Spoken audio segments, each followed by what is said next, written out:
General Science Standard 7 Chapter 3 Properties of Natural Resources. Properties of Air.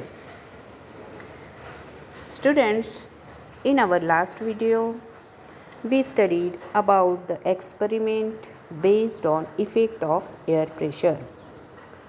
Now today in this video we are studying about remaining properties of air. Use your brain power.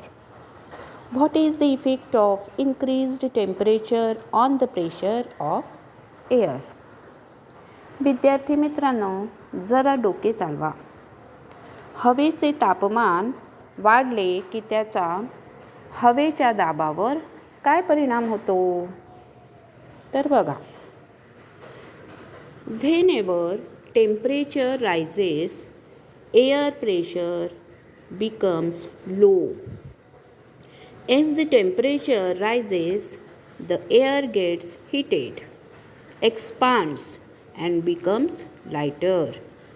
This lighter air in the vicinity of the Earth's surface starts moving upwards in the sky. As a result, the air pressure in such areas decreases. Understood? विद्यार्थी मित्रांनो, ज्यावेळी एखाद्या ठिकाणचं तापमान वाढतं त्यावेळी काय होते, तिथली हवा, त्या भागातली जी हवा आहे ती गरम होते आणि गरम झाल्यामुळे ती हवा हलकी होते आणि हलकी हवा जी आहे ती वर सरकत जाते, आकाशाच्या बाजूने ती वर सरकत जाते.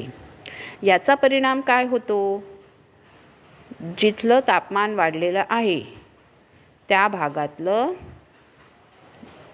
प्रेशर म्हणजे दाब कमी होतो. हवा कमी झाली, तिथली हवा वर गेली, त्यामुळे दाब कमी होतो.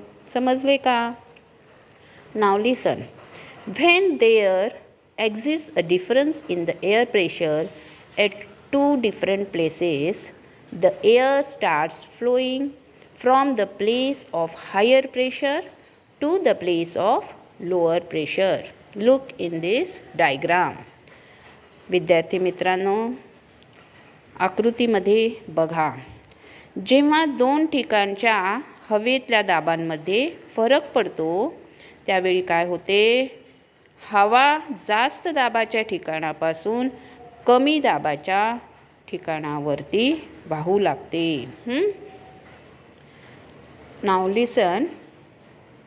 At such times we feel a breeze or a wind blowing. Thus winds are an effect of the difference in air pressure.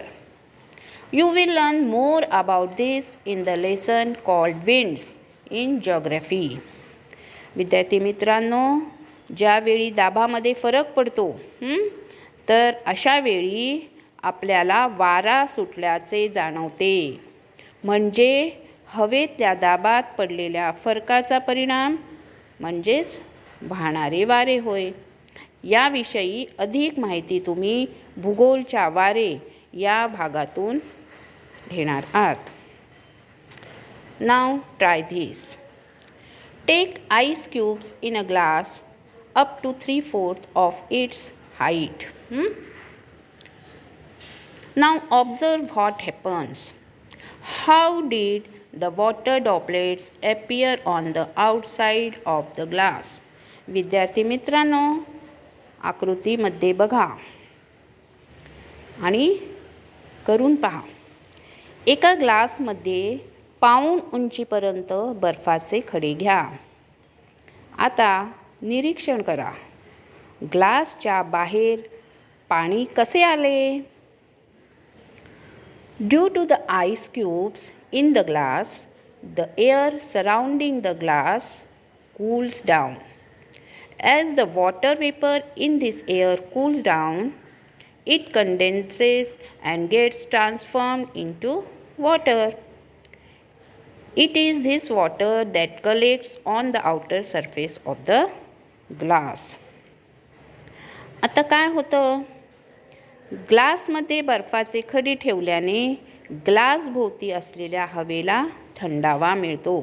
ग्लासच्या आजूबाजूला हवा आहे, हवा ही सगळीकडे आहे, त्यामुळे ग्लासमध्ये जो बर्फ आहे त्या ग्लासच्या बर्फामुळे ग्लासचं तापमान कमी झालं आहे, बरोबर आहे. आणि ग्लासला लगतची जी हवा आहे ती काय झाली आहे, थंड झाली आहे. विशिष्ट तापमानाला त्याचे संघनन होते आणि त्यामुळे बाष्पाचे रूपांतर पाण्यात होते. तुम्हाला सगळ्यांना माहितीच आहे की हवेमध्ये वेगवेगळ्या गॅसेस असतात आणि त्याबरोबर पाण्याची वाफ पण असते. तर ही जी पाण्याची वाफ हवेमध्ये असते ती बर्फामुळे ग्लास गार झाल्यामुळे ती पण गार होते. त्याला लगतची ग्लासाला लागून जी हवा आहे ती गार झाल्यामुळे त्या वाफेचं, हवेमध्ये असलेल्या वाफेचं पाण्यामध्ये रूपांतर होते. मग हे पाणी ग्लासच्या बाहेरील पृष्ठभागावर आपल्याला थेंबाच्या रूपामध्ये जमा झालेलं दिसतं. तुम्ही दुधाचं पातेलं बघितलं असेल, जेव्हा आपण दूध काढतो पातेल्यामध्ये पिशवीतून, गार असलं की जेवढं दूध आहे तिथं पण आपल्याला थोडं थोडं व्हाईट असं पांढऱ्या रंगाचं वाफ जमा झालेली दिसते, पाणी असतं ते. तर ते पण ह्याच्यामुळेच असतं. ठीक आहे.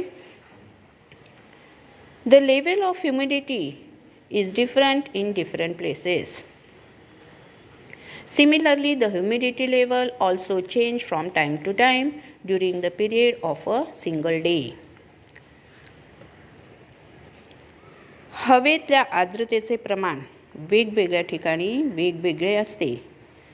त्याचप्रमाणे दिवसभराच्या कालावधीत ही आर्द्रतेचे प्रमाण बदलते. The level of humidity of the air is determined by its capacity to hold water vapor. During the night or at dawn, when the temperature of air is low, its capacity to hold the vapor is less. At such times, the excess vapor is transformed into water droplets. This is what we call dew. विद्यार्थी मित्रांनो, हवेतल्या आर्द्रतेचे प्रमाण जे आहे हे तिच्या वाष्प धरून ठेवण्याच्या क्षमतेनुसार ठरते. रात्री किंवा पहाटे जेव्हा हवेचे तापमान कमी असते तेव्हा तिची वाष्प धरून ठेवण्याची क्षमता पण कमी होते. अशा वेळी हवेतल्या जास्तीच्या वाष्पाचे पाण्याच्या थेंबात रूपांतर होते. ह्यालाच आपण दवबिंदू म्हणतो. समजले का? In the afternoon, when the temperature of the air is high, the capacity of the air to hold the moisture also increases. Then, compared to its full capacity to hold water, the proportion of moisture in the air is less and we feel that the air is dry. दुपारी जेव्हा हवेचे तापमान वाढलेले असते, ऊन असतं ना कडक, त्यामुळे हवेचे तापमान काय होतं, वाढतं. तेव्हा हवेची वाष्प धरून ठेवण्याची क्षमतासुद्धा वाढते. हवेच्या क्षमतेच्या मानाने हवेतील वाष्पाचे प्रमाण कमी होते. अशा वेळी आपल्याला हवा कशी वाटते, कोरडी जाणवते.